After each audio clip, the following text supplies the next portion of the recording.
Faculta a palavra ao pastor do Ministério de Defesa da Fé, Tassos Licurgo. Pode ir até a tribuna, Tassos. Bom dia a todos, é uma alegria estar aqui. Agradeço imensamente ao presidente, ao vereador Márcio pelo convite, pelo honroso convite, para que pudesse falar aqui sobre a questão do abortismo. Abortismo é algo que devemos prestar bastante atenção sobre esse movimento, que é um movimento perverso. E engana-se quem pensa que a questão do aborto é uma questão meramente individual. Não é uma questão meramente individual, e nós iremos ver isso. As ideias, elas têm consequências, e essas ideias contra a natalidade, as ideias antinatalistas, as ideias que querem destruir com a família, têm raízes no comunismo ideológico. É claro que nesse ponto específico, o comunismo ele se une a um outro movimento que eu chamo de financismo, rentismo financista, para destruir a família.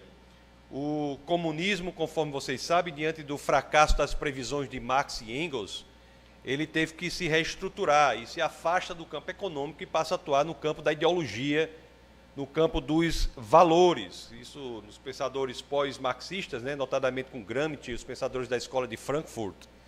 Você tem uma ação que se dá no âmbito ideológico, no âmbito dos valores. E, portanto, hoje em dia, o inimigo do comunismo não é o capitalismo, o inimigo do comunismo hoje é o cristianismo. E o ataque passa a ser exatamente nesse campo dos valores, e os alvos que são os preferidos do comunismo são as instituições mais caras para o cristianismo, que são a família e a igreja.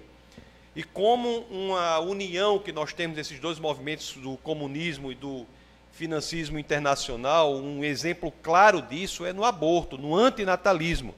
O Banco Mundial, por exemplo, há décadas ele promove métodos antinatalistas. É claro que com um nome bonito de planejamento familiar. E do ponto de vista intelectual, você veja que no aspecto da academia, da inteligência, todo esse movimento já ocorre. Em 1968, nós já li um livro muito radical, escrito por Paul Ehrlich, que o livro chama The Population Bomb, né, a bomba populacional. Esse livro traz ideias que são impressionantes. Aí ele justifica moralmente, o livro diz que é moralmente justificável esterilizar a população, sem que a população saiba, colocando esterilizantes humanos nos alimentos que são mais consumidos e mesmo na água. E o antinatalismo vai ganhando corpo com esse elemento, tanto da ideologia comunista, quanto da ideologia financista, como no meio acadêmico. E logo chega uma ideia de esterilização coletiva muito eficaz, chamada promoção do aborto. O aborto ele nasce, primeiramente, como uma ideia de eugenia, de melhoramento da raça. Você descarta os seres humanos que não atendem aos critérios que você quer, não atendem à cor que você quer, não atendem ao sexo que você quer. Mas depois essa ideia de eugenia não se sustenta depois das atrocidades da Segunda Guerra Mundial, e essa ginástica ideológica haveria de ser feita, e o foco para justificar o aborto sai da criança e passa a ser para a mulher. Logo, tem-se o argumento econômico, dizendo que a mulher deve abortar porque é muito caro ter o filho, é justificável economicamente o aborto para que você tem uma vida economicamente mais próspera, o que é um erro. E depois passa a ser o argumento do direito, como se o assassinato intrauterino fosse direito da mulher. Então, o direito da mulher envolve a possibilidade de matar crianças em seu espaço em que há menos defesa, que é no útero, no ambiente intrauterino. E não bastava isso, a tentativa de diminuir a população passa-se para um conceito de ressignificar agora o que é mulher. Hoje em dia nós vivemos numa loucura total, normalização da loucura. Hoje em dia a pessoa não sabe definir mais nem o que é uma mulher. Tenta-se desvincular o conceito de mulher do conceito de maternidade, Então o circo estava montado e aí é que nós vemos a entrada de uma ideologia absolutamente irracional, que é a ideologia LGBTista, que propõe algo que a realidade não permite, que é um homem querer ser uma mulher ou uma mulher querer ser um homem. Mas o que se queria agora era tipos de mulheres que não precisariam abortar simplesmente pelo fato que não poderiam engravidar, porque eram homens. Então você veja que todas essas ideologias, elas começam a se articular com o intuito antinatalista. A realidade, portanto, é deixada de lado. Mas, enfim, né? Hoje em dia, quem está interessado na realidade? Quem liga para a realidade?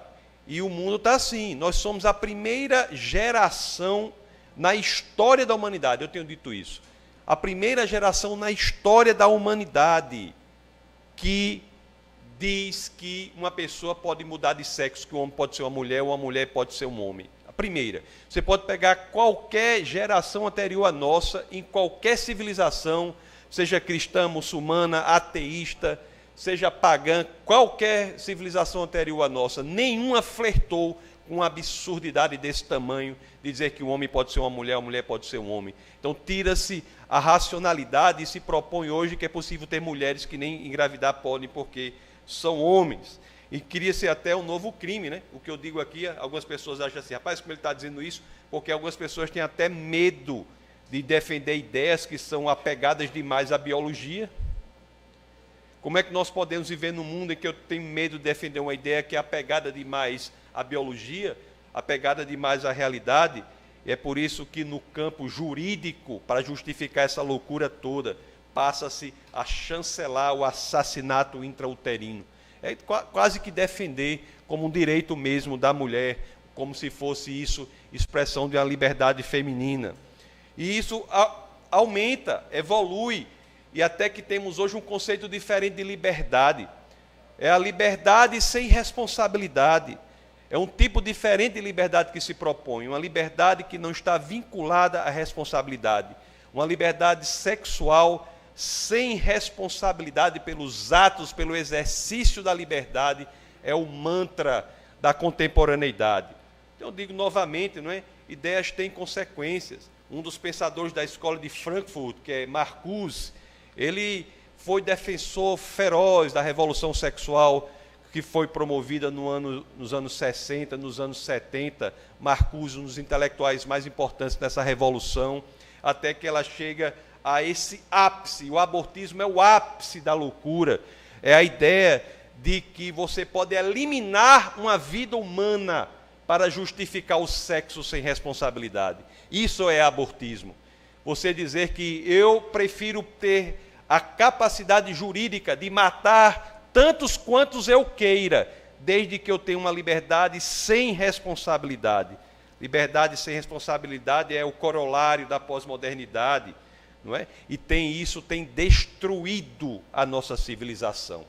A civilização ocidental tem sido destruída. Hoje em dia as pessoas não querem nem falar em civilização ocidental, né? Falam em multiculturalismo, cultura tal, como se nós não tivéssemos construído a civilização mais livre, mais avançada, mais importante que a humanidade já construiu, foi a civilização ocidental, e nós não damos mais valor a isso. E propõe-se então a mulher que pode engravidar sem ter nenhuma responsabilidade pelo filho em seu ventre. Como nós podemos aceitar isso, não é? Como nós podemos aceitar isso como se o valor do ser humano no ventre da mulher não tivesse esse valor vinculado a ele, o ser humano, mas sim à vontade de outro. Você imagina o valor de um ser humano depender da vontade de outrem. É a vontade de outra pessoa que vai dizer se aquele ser humano intrauterino tem valor ou não. Você já pensou nas consequências disso? Se nós formos ampliar esse pensamento e formos defender que o valor de uma pessoa depende da vontade de outra pessoa, o valor do bebê e de qualquer ser humano está nele mesmo. Não está em outra pessoa, não está nos desejos, quereres e vontades de outra pessoa. O bebê intrauterino tem valor intrínseco. Essa é uma conquista, inclusive, das Escrituras. Lá em Gênesis, no capítulo 1, no verso 27, nós temos a ideia de que todos são feitos à imagem de Deus, e isso dá sustentáculo a qualquer regime jurídico da face da terra quando ele fala do direito natural. O homem tem valor intrínseco. O valor do homem e do ser humano não é pelo que ele faz, não é pelo que ele tem, mas é pelo que ele é. Ele é um ser humano e queremos destruir isso.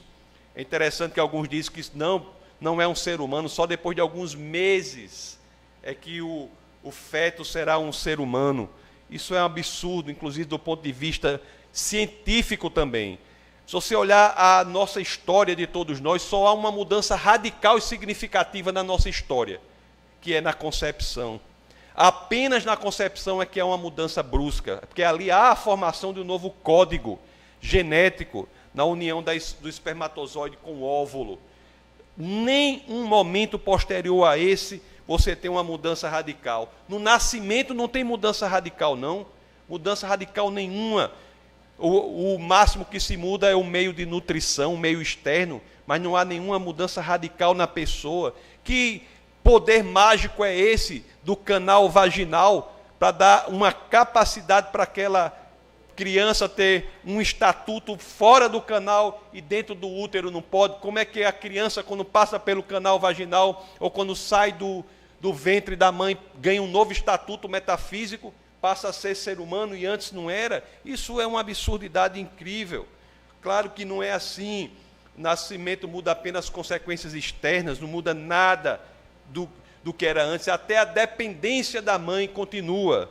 Do zigoto à velhice, não há mudanças bruscas no desenvolvimento do ser humano. Isso tem que ser deixado bastante claro. E alguns dizem assim, não, porque podemos assassinar o bebê intrauterino quando ele ainda não tem atividade cerebral. É interessante isso, como se o feto não fosse considerado vivo a ter atividade cerebral. O que constitui a vida não é a atividade cerebral, mas é a potencialidade de se ter atividade cerebral. Se você tiver um paciente terminal, por exemplo, que tiver suas atividades cerebrais tiverem terminado, haverá exames minuciosos, não só para ver se há atividade cerebral, mas principalmente para se ter certeza de que aquela atividade cerebral não voltará, não há potencialidade de volta da atividade cerebral. Não se desliga um aparelho quando não há atividade cerebral, mas sim quando se sabe, se conclui que não voltará a se ter atividade cerebral. E no zigoto, no bebezinho intrauterino, essa atividade cerebral em potência é plena, ele é programado para ter atividade cerebral plena. Qualquer doente terminal, se você soubesse que com o tempo ele voltaria a ter atividade cerebral, você não desligaria os aparelhos, porque o tempo traria atividade cerebral plena, e é exatamente isso que ocorre com o bebê intrauterino. Se nos primeiros meses não há atividade cerebral plena, logo depois ele está programado para ter atividade cerebral plena e, portanto, é um ser humano em potência, pleno, completo. Não justifica matar isso. Ainda tem também um argumento intuitivo, um argumento simples, porém poderosíssimo. Poderosíssimo. Nenhum defensor do aborto, não sei se tem algum aqui, ou os que estão, nenhum defensor do aborto aqui nessa sala foi abortado.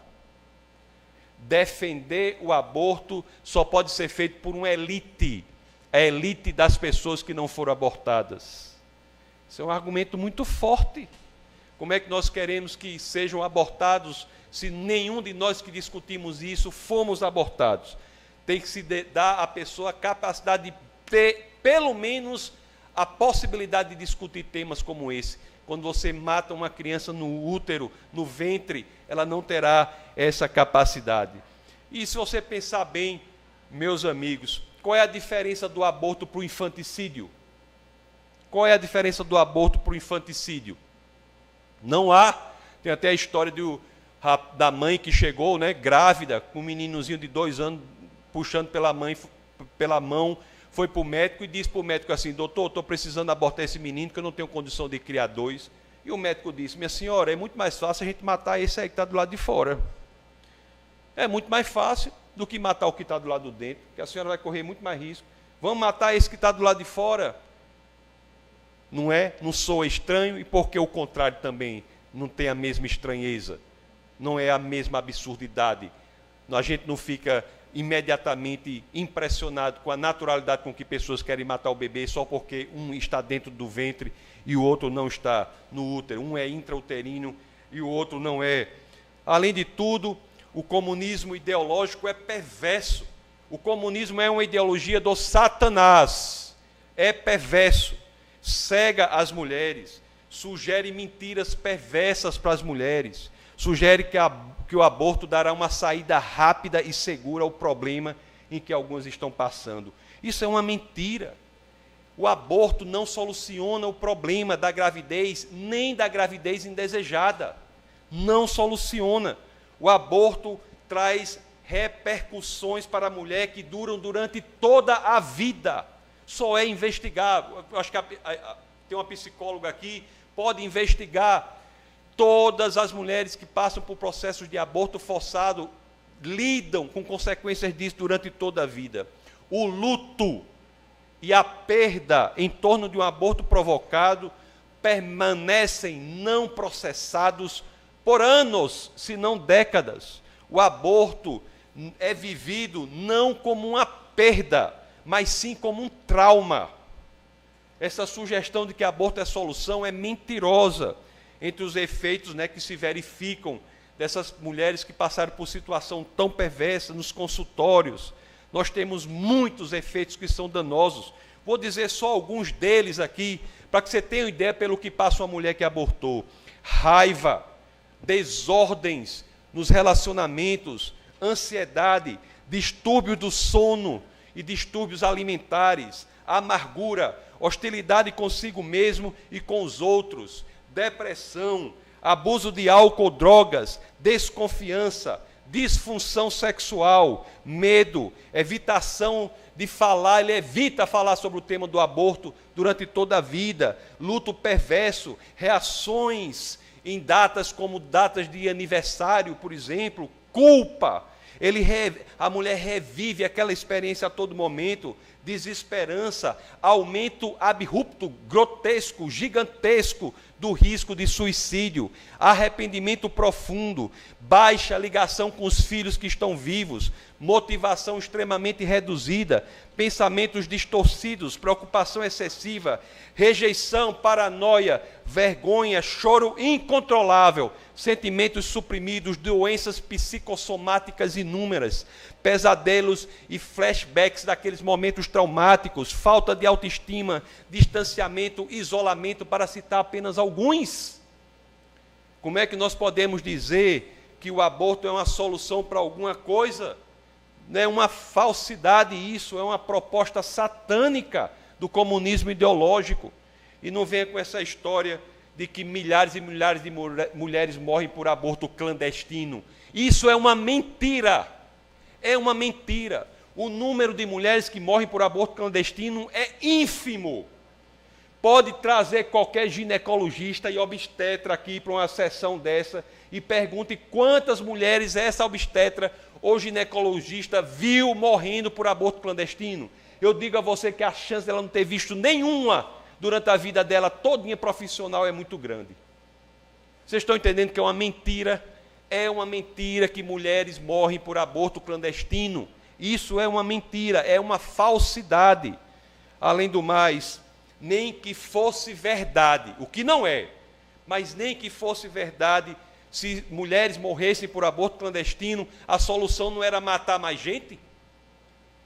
Se mulheres morrem por aborto clandestino, vamos agora matar as crianças à vontade para não ter aborto clandestino? Onde é que assassinato de pessoas é solução para alguma coisa? Se fosse, estava tudo resolvido. Superpopulação carcerária, vamos resolver? Vamos, mata-se a metade dos presos. Assassinato é solução para alguma coisa? Desemprego está grande na cidade, como é que resolve? Junta o desempregado e mata. Vão ficar só gente empregada?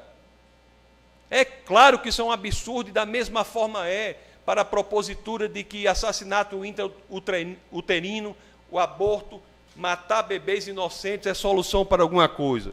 E eu quero dizer mais alguma coisa aqui por fim, para deixar bastante claro. Neste ano aí saiu um livro muito relevante, que fala o título é Números Abortados, que fala sobre a manipulação comunista. O comunismo é afeito à mentira, não tem o menor apego à verdade. A manipulação comunista das estimativas de aborto no mundo. Quando alguns países em que o aborto foi liberado, puderam se calcular a estimativa que se fazia antes, com os números reais que se verificaram depois. No Uruguai, por exemplo, a estimativa da militância comunista antes da legalização do aborto é que havia 33 mil abortos por ano no Uruguai. Legalizou-se o aborto. No primeiro ano após a legalização, o número de aborto foi 7.100. Cidade do México, a estimativa da militância antes da legalização eram de 130 mil abortos por ano. Legalizou-se o aborto na Cidade do México. No primeiro ano depois da legalização, 16.900 abortos. 130 mil de estimativa. Quando o aborto foi legalizado, ou seja, aborto que era clandestino e todos os outros lá, todos os abortos somados, não deu 17 mil. A Argentina, estimativa da militância da legalização, quase 500 mil abortos por ano, 446 mil abortos por ano. Após a legalização, nos primeiros 11 meses após a legalização, 32.700 abortos. E isso num país que você tinha 1.243 centros de saúde e hospitais oferecendo esse serviço durante o ano todo. Em resumo, meus amigos, que nós não nos enganemos.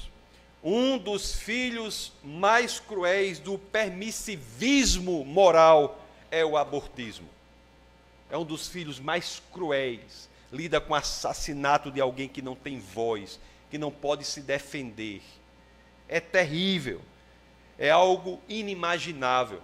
Então, diante de tudo isso que não se sustenta até os mais simples argumentos, os mais comezinhos argumentos, nós temos que nos posicionar. As câmaras legislativas têm que falar, têm que se posicionar. Parabenizo os vereadores dessa casa que levantam essa bandeira, todos aqui da sociedade civil. Nós temos que gritar pelo que os fetos não podem gritar, os bebês intrauterinos não podem gritar. Nós temos que nos posicionar em defesa daqueles que não têm voz. É muito importante que façamos isso e que Deus proteja as nossas criancinhas. Muito obrigado.